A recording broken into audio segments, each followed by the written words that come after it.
बिस्मिल्लाहिर्रहमानिर्रहीम। अस्सलाम वालेकुम।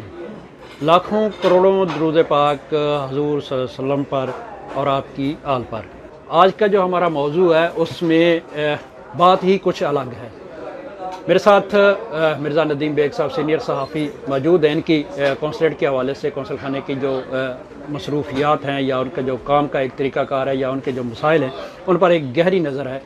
तो हम उनसे आज जानने की कोशिश करेंगे कि गुज़श्ता 2 हफ़्ते पहले जो कौंसलेट के अंदर वाक़या पेश आया कि कौंसल जनरल साहब को यहाँ से रिमूव करना पड़ा, वापस पाकिस्तान बुलाया गया, वो वाक़या क्या है उसकी थोड़ी सी तफसील बताएंगे और उससे आगे फिर हम आगे बातचीत को आगे बढ़ाएंगे। जी डॉक्टर साहब, सबसे पहले तो शुक्रिया आपका। असल में ये एक एडमिनिस्ट्रेटिव नौयत का मामला था कि एक इंतज़ामी जो है फ़ैसला किया कौंसल जनरल साहब ने, और वो ये फ़ैसला था कि उन्होंने एक ऐसी मुलाजमा कि जिसकी क्वालिफ़िकेशन भी उस पोस्ट के लिए नहीं थी कि जिस पोस्ट पर उसको रखा गया था। फिर अगर आप पेपर्स के एतबार से देखें तो उसका लीगल स्टेटस भी नहीं था, अनडॉक्यूमेंटेड वो खातून है, और वो खातून यहाँ पर ऐसी पोस्ट के ऊपर मुतय्यन कर दी गई थी कि जिसके अंडर पूरे का पूरा दफ्तर दे दिया गया था। हालांकि मेरी इत्तला के मुताबिक यहाँ पर गालबन 6 जो है पाकिस्तान बेस्ड मुलाजिम हैं, जिनमें बहुत सीनियर तरीन लोग हैं, लेकिन वो भी उसके अंडर दिए गए और वो उनके साथ हमेशा जो है वो हतक आमेज़ रवैया इख्तियार करती थी। उसके बारे में बहुत सी अवामी शिकायत थी और उस शिकायत के पेश नज़र जो है कौंसल जनरल मिर्ज़ा सुलेमान बाबर बेग ने एक फ़ैसला किया और उनको रुखसत पर भेज दिया। अब ये उनका कानूनी हक है, इसके ऊपर कोई ऐसी कदगन नहीं हो सकती या कोई ऐसा मामला नहीं हो सकता। जब उन्होंने ये फ़ैसला किया है तो उसके बाद उस खातून ने ये किया है कि उस खातून ने उनके ऊपर जो है वो सेक्सुअल जो हैरेसमेंट का जो है वो केस डाल दिया है और कहा है कि वो होटल में उनको बुलाकर जो है हरास किया गया। तो कौंसल जनरल मिर्ज़ा सुलेमान बाबर बेग साहब ने आपको भी इंटरव्यू दिया, मुझे भी और भी लोगों को दिया। उसमें उन्होंने वाज़ेह तौर पर यह कहा है कि अगर तो होटल की बुकिंग जो है वो मैंने करवाई थी और वहाँ पर उस खातून को बुलाया गया था तो ये तो यूरोप है, ये कोई पाकिस्तान नहीं। यहाँ पर सीसीटीवी फुटेज हर जगह पर मौजूद होती है, तो उसमें बुलाकर देख लिया जाए। लेकिन वो जो है वो मामला हुआ कि उसके ऊपर चूँकि उसकी पुश्त के ऊपर इस वक्त 2 जो है वो एम्बेसडर हैं, एक एम्बेसडर जो मैड्रिड में बैठे हुए हैं और एक ओमान में बैठे हुए हैं। उन दोनों ने जो है वो कौंसल जनरल के ख़िलाफ़ जो है वो शिकायत की। और चूँकि आपको पता है सर, यहाँ पर 2 चीज़ें आपकी गुफ्तगू से ही कि एक तो जब गवर्नमेंट ऑफ पाकिस्तान को कौंसल खाना तश्कील देती है, सफारत खाना बनता है, तो वहाँ उनकी रिक्वायरमेंट जो पूरी कर दी जाती है, जितने मुलाजमों की ज़रूरत हो वहाँ आ जाते हैं। तो यहाँ ऐसी कौन सी कमी थी कि क्या मुलाजिम नहीं थे गवर्नमेंट की तरफ से जो प्राइवेट इतना बड़ा अमला रखना पड़ा या इतनी ख़वातीन को वहाँ पर काम पर रखना पड़ा? नहीं, ये तो एक अलहदा मामला, लेकिन मैं समझता हूँ कि अगर रख भी लिया गया है तो अब उसमें एक जो है ऐसी कि जो क्वालिफ़िकेशन के एतबार से भी, और फिर यहाँ पर मैं आपको एक नई खबर भी दूँ कि उन खातून का जो है पाकिस्तान में पता नहीं अब क्या रिकॉर्ड है कि उनका कैरेक्टर सर्टिफिकेट भी बनना मुश्किल है, कि जो उनके लीगल होने में सबसे बड़ी रुकावट है। अब अचंभे की बात यह है कि एक जो गस्टेड ऑफिसर है उसको आप निकाल रहे हैं और उसके मुकाबले में एक खातून को जो है ये शुजात राठौर जो मैड्रिड के अंदर बैठा हुआ है, मैं समझता हूँ कि इसका जुल्म है ये सारे का सारा। वरना हमने तो यूनिवर्सली ये सुना हुआ था कि मज्जा मज्जों की बहनें होती हैं, लेकिन ये वाहिद मज है शुजात राठौर कि जो अपने ही जो है वो कबीले के मुखालफत पर आ गया और इसने जो है वो कर दिया मामला। और सुलेमान बाबर बेग साहब के ऊपर अभी इंक्वायरी मुकम्मल भी नहीं हुई, महकमाना भी, और यहाँ की अगर कोर्ट में भी उसने केस किया है तो वो भी पूरी तरह से नहीं हुआ। लेकिन उसके बावजूद उस शख्स को यहाँ से उन्होंने सैक किया और सैक करवा कर फिर सबसे बड़ा सितम ये किया कि शुजात राठौर ने पाकिस्तानी मुंह के ऊपर कालक मली है। मैं आपके जो है ये कैमरे के हवाले से कहना चाहता हूँ, क्योंकि उसने वो खबर जो है स्पेनिश मीडिया को जारी करवाई और स्पेनिश मीडिया ने वो खबर लगाई है। हालांकि मेरे सोर्स ये भी बताते हैं कि स्पेनिश मीडिया ने यह खबर लगाने से इनकार किया, लेकिन उसको बाकायदा फोर्स करके एम्बेसी की जानिब से और वो ख़बर लगवाई गई है। तो जितना बुरा काम जो है पाकिस्तान के चेहरे को काला करने के लिए इस शख्स ने किया है, मैं समझता हूँ कोई नहीं करता। उल्टा जो है मैं समझता हूँ कि सुलेमान बाबर बेग साहब को क्या बुलाना, इस शख्स को बुलाकर जो है इसके ख़िलाफ़ जो है वो इंक्वायरी करनी चाहिए। और फिर मैंने एक और चीज़ भी आप बरमला पहले भी कही है कि ये शख्स जो है ये हर हफ्ते जो है बार्सिलोना मैड्रिड से किस काम के लिए आते हैं? क्या इनकी यहाँ पर कोई अजीज़दारी है? क्या यहाँ पर इनका कोई प्रोफेशनल काम है? क्या जो है वो सफारतकारी दिन में होती है या रात की तारीकी में होती है? ये क्या करने के लिए आते हैं? इसके ऊपर भी जो है इंक्वायरी होनी चाहिए, क्योंकि इनका जो पेशरो था एक ख़याम अकबर के नाम से जो एम्बेसडर थे यहाँ पर, उनकी जो है यहाँ पर लोगों के पास नंगी तस्वीरें मौजूद हैं। लेकिन इस शख्स ने उनके खिलाफ तो इंक्वायरी नहीं करवाई और फॉरेन ऑफिस ने भी जो है उसके ऊपर कोई इंक्वायरी टीम नहीं भेजी कि जायज़ा लिया जाए कि क्या हुआ। लेकिन जो है वो, जैसे कि आपको पता है कि ये इस वक्त जो है मज ऐसी है कि जो शुजात राठौर नाम का जो है ये अपने ही कबीले को ख़त्म करने पर तुला हुआ है और इसने अपने ही जो कबील के बंदे के साथ जो है वो जुल्म ज़्यादती की है। और मैं ये कहता हूँ कि अपने पब्लिक को भी कि अगर वो इस वक्त जो है वो फाल ना हुए, जिस तरह के प्रोटेस्ट हुआ था, काफ़ी चीज़ें रुकी हैं, लेकिन अब नई एक चीज़ हो गई है कि उसको उन्होंने ज्वाइन करवा लिया है। और मैं समझता हूँ कि ये भी बहुत बड़ा जुल्म है कि उस औरत को कि जो उसमें जो है एक फ़रीक की हैसियत रखती है, उस औरत को जो है वो कभी भी उसमें शामिल नहीं उसको ज्वाइन नहीं करवाना चाहिए था। लेकिन चूँकि आशीर बात बहुत बड़े हाथ की है, शुजात राठौर की है। मिर्ज़ा साहब, आपने जिस तरह 2 एम्बेसडर्स की बात की है कि 2 पुश्तपनाही पर है, वो क्या वजह है, क्यों पुश्तपनाही इतनी ज़्यादा कर रहे हैं? एक इल्लीगल खातून है, जिस तरह आपने कहा कि उसका तो पाकिस्तान से करैक्टर सर्टिफिकेट भी नहीं बन रहा, तो इतनी ज़्यादा नवाज़शात क्यों हो रही हैं, क्या सर वजह है? मैं तो सीधी बात समझता हूँ कि कोई ना कोई कमज़ोरियाँ इनकी हैं उनके पास, क्योंकि जो पूरे का पूरा स्टाफ है वहाँ का, उन्होंने जो इसके बारे में गवाहियाँ दी हैं इस खातून के बारे में, और उन्होंने ये लिखा है कि ये बदतमीज़ भी थी, सिर्फ पब्लिक के साथ नहीं, ये स्टाफ के साथ भी बदतमीज़ थी। स्टाफ के अंदर फूट डलवाने में इसका किरदार है। बाज़ लोगों की इसने फैमिलियाँ जो है वो तबाह करने की कोशिश की है। फिर इसकी जो है वो बदउनवानियाँ और बेज़ाब्तगियों की भी ख़बरें हैं। और ये सिर्फ वो नहीं, मैं कोई अपने पास से नहीं कह रहा, ये स्टाफ ने बाकायदा तौर पर जो है ये बयान दिए हैं और इन बयानात की जो है वो रिकॉर्ड पूरे का पूरा फॉरेन ऑफिस में मौजूद है। लेकिन उसके बावजूद अगर इस पर नवाज़शात हैं तो मैं ये समझता हूँ कि इन 2 शख्सियात की कोई ना कोई कमज़ोरियाँ उसके पास हैं, लेकिन कि जिसकी वजह से सारा कुछ हो रहा है। सब ये बात भी है कि जिस तरह आपने कहा कि दोबारा ज्वाइनिंग करवा दी गई है, तो वो किस तरह हो सकती है? 2 फ्रीक हैं, आपस में उनकी इंक्वायरी चल रही है, FIR हुई है, उसने करवाई हुई है, उस पर इंक्वायरी है, तो उसको दोबारा ज्वाइनिंग किस तरह करवा दी गई है? इसमें क्या हुकूमत पाकिस्तान की तरफ से कहा गया कि उसको ज़रूर रखें? पाकिस्तान की बहुत बड़ी बदकिस्मती यही है कि नाइंसाफ़ी का जो कानून इस वक्त वहाँ पर राइज है, और वो कानून की सबसे बड़ी मिसाल जो है वो इस वक्त कौंसलेट बार्सिलोना है, कि जहाँ पर लोग जो है वो इस कदर जो है वो बेबस हो चुके हैं खातून के सामने, कि जिसका मैंने आपको कहा कि क्वालिफ़िकेशन भी कोई इतने ज़्यादा नहीं है, और दूसरे नंबर पर यह है कि उसका इलीगल स्टेटस है, और तीसरे नंबर पर पाकिस्तान में उसका न जाने कौन सा रिकॉर्ड है कि वो उसका करैक्टर सर्टिफिकेट भी नहीं बनता, और पाकिस्तान की पुलिस उसका करैक्टर सर्टिफिकेट बनाने से इनकारी है।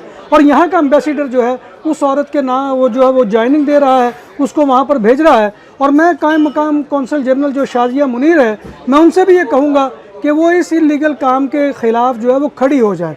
उनको चाहिए कि वो डट जाए और कहें कि मैं ये इलीगल काम नहीं कर सकती। और जब तक सुलेमान बाबर बेग साहब का कोई फ़ैसला अपनी जो है वो इंतहा तक नहीं पहुँचता, इस तरह का इकदाम करना जो है वो लाकानूनियत की सबसे बड़ी मिसाल है। और ये लाकानूनियत सफ़ीर पाकिस्तान शुजात अली राठौर कर रहा है। जी बिल्कुल, आपने मिर्ज़ा साहब की गुफ्तगू सुनी। बहुत सारे हक़ाइक़ ऐसे हैं जिनको जुटलाया नहीं जा सकता। 2018 के अंदर 2019 के अंदर जब बारसुनीता में आग लगी घर के अंदर, तो वहाँ कुछ पाकिस्तानी शहीद हुए। तो उस वक़्त भी जो शोहदा के वर्सा थे उनके साथ जो बदतमीज़ी की गई थी, जिसके बाद बहुत बड़ा एहतजाज हुआ था, तकरीबन 1000 के करीब लोग जमा हुए थे, तब जाकर हुकूमत पाकिस्तान ने उन मैयतों को रिलीज़ करवाया था। वो सारी की सारी वजह यही खातून थी। इनकी वजह से इसने उन लोगों से, एक तो उनको गम इतना था कि उनके 3 भाई शहीद हो गए उस आग के अंदर, और दूसरा इस खातून ने उनके साथ इंतहाई किस्म की बदतमीज़ी की, यहाँ तक कि मेडड से दानिश साहब को जो फर्स्ट सेक्रेटरी थे उनको आना पड़ा, और उन्होंने उस एहतजाज के अंदर ये वादा किया था कि हम इंक्वायरी करेंगे और इंक्वायरी रिपोर्ट लेके आएंगे सामने कि कौन कसूरवार है। लेकिन ये तमाम लोग आपस में उस वक्त ये सॉरी डॉक्टर साहब, कत्ता कलामी माफ़, यहाँ पे एक चीज़ का और इजाफा करना चाहूँगा कि ये जो अभी आपने मैयतों के हवाले से तज़किरा किया, तो मैयतों के हवाले से जितने भी कौंसलेट के तनाज़ात खड़े हुए हैं उसमें इस खातून के रवैये को बहुत दखल था। और ये औरत ये चालाकी करती थी, पहले जो सीजी थे इमरान चौधरी साहब और अब भी जो आए, कि ये जो बदतमीज़ी की वीडियो जो उनको दिखाती थी उसमें वो दिखाती थी कि जब वो बंदा मुश्तिल होकर बदतमीज़ी इसके साथ करता था, लेकिन उससे कबल जो ये करती रही है और जिस तरह से ये उंगलियां दिखाती रही है लोगों को, वो जो है वीडियो वो दिखाई नहीं जाती थी।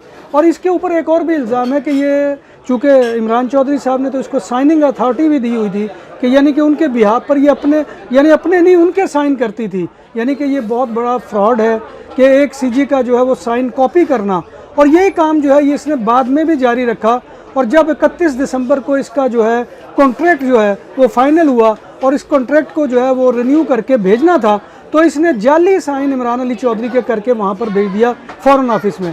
तो यानी कि बहुत से ऐसे एलिगेशन हैं, उन तमाम एलिगेशन के होने के बावजूद अगर उस औरत को सपोर्ट कर रहे हैं शुजात राठौर, तो ये अपने ऊपर भी जुल्म कर रहे हैं और इस पूरी पाकिस्तानी कम्युनिटी के ऊपर भी जुल्म कर रहे हैं। जी बिल्कुल मिर्ज़ा साहब, आपने जिस तरह बताया, एक और वाक़या जो जिसकी वजह से बहुत ज़्यादा आवाम के अंदर, कम्युनिटी के अंदर गम गुस्सा पाया गया, वो ये था कि एक बंदा बाकायदा 2 कैन पेट्रोल की लेकर कौंसलेट के अंदर चला गया था और आइनी शाहिदीन जिन्होंने मेरे से बात की थी, उन्होंने कहा कि चंद सेकंड का वक्फा पड़ा है, अगर वो माचिस जला देता तो पूरी कौंसलेट को आग लग जाती। और उस वक्त 80 के करीब, मुझे अभी तक फिगर याद है, 80 के करीब ख़वातीन, मर्द, बच्चे मौजूद थे वहाँ पर। वो तो एक लड़का, बाद में उसको इन्होंने इतना थ्रेट किया कि वो हमारा खून सोने से भी गया। उसने कहा जी मैं कुछ नहीं बताऊँगा, बस बात ख़त्म होगी, अब कोई बात नहीं होगी। जबकि उसने जब थ्रेट से पहले मेरे से बात की थी तो उसने कहा कि अगर मैं उसको ना दबोचता तो पूरी कौंसलेट को आग लग जाती। और क्या वजह क्या बनी थी? यही खातून। इसका गैर मुनासिब रवैया था जिसकी वजह से वो बंदा मुश्तिल हुआ और उसने इसको कहा कि मैं आग लगा दूंगा, तो इसने आगे से उसको कुछ ऐसा कहा कि वो पेट्रोल लेके आ गया। लेकिन उस वक़्त भी कुछ हवारी ऐसे थे कौंसलेट के अंदर जिन्होंने सारे मामले को उस वक़्त के कौंसल जनरल के साथ मिलकर समेटने की कोशिश की, बयान दिए कि ये गलत है, ऐसा नहीं हुआ। हालांकि कई दिन तक कौंसलेट के अंदर से पेट्रोल की बदबू आती रही, सीढ़ियों से बदबू आती रही, लेकिन कोई शख्स मानने के लिए तैयार नहीं था। असल में शुजात राठौर अब चाह रहे हैं कि जो आग उस वक़्त पूरी तरह से नहीं लग सकी थी, अब वो दोबारा लगे और उसके लिए उसने हालात पैदा कर दिए हैं। जी मैं यही बात कहने वाला था कि पाकिस्तानी कम्युनिटी होश के नाखन ले, हम किस तरफ जा रहे हैं कि इस मामले को रोकने का एक ही हल है, जो मैं सोच रहा हूँ कि हुकूमत पाकिस्तान जुडिशल इंक्वायरी कॉल करे।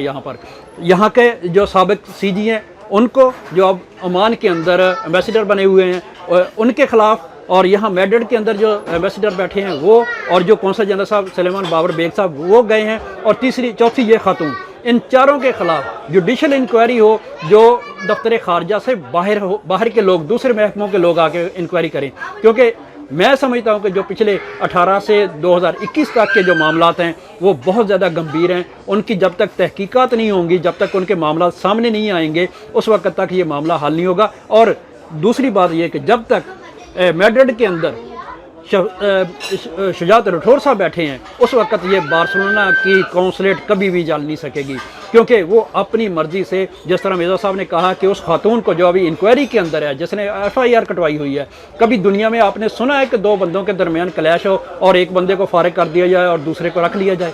और ये हमारे साथ हो रहा है इधर बार्सिलोना के अंदर। इसको किसी सूरत कबूल नहीं किया जाएगा, इसके खिलाफ बाकायदा मुहिम चलाई जाएगी कि ये क्या हो रहा है। और पाकिस्तान में भी बात की जाएगी कि पाकिस्तान के अंदर तो आप लोगों ने ऐसे हालात बनाए ही हैं कि जिसकी लाठी उसकी भैंस, बाहर नहीं ऐसा चलने देंगे, ना बाहर ऐसा होगा।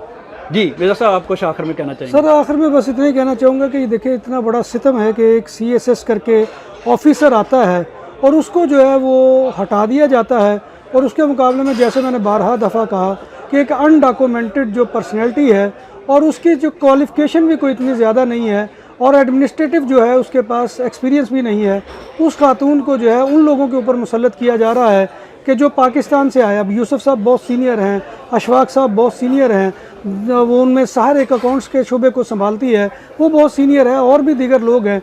तो इस तरह का जुल्म करना मैं समझता हूँ कि किसी तौर पर भी रवा नहीं है, और इस जुल्म के ख़िलाफ़ पाकिस्तानी कम्युनिटी को जो है वो बंद बांधना चाहिए। जी आपने हमारी गुफ्तगू सुनी, ये सुलगते हुए मसाइल हैं जो कौंसलेट के अंदर हैं, जो कल को हमारे सामने खड़े होंगे। ये कौंसलेट हमने बड़ी मेहनत के बाद हासिल की है, बहुत ज़्यादा कोशिश की गई है, नहीं तो मेडर्ड के चक्कर लगाने पड़ते थे। ये ना हो कि इन अफसरान की जो हटदर्मी है, जो जिसकी लाठी उसकी भैंस वाला मामला है, या जो लाडलियाँ पाली हुई हैं, उनकी वजह से कोई नुकसान ना हो जाए। इससे पहले कि इस बात को उठाएं कि ऐसी दादागिरी नहीं चलेगी। बहुत शुक्रिया, आपने हमारा प्रोग्राम देखा। अल्लाह आप हम सब का हम यो नासर हो।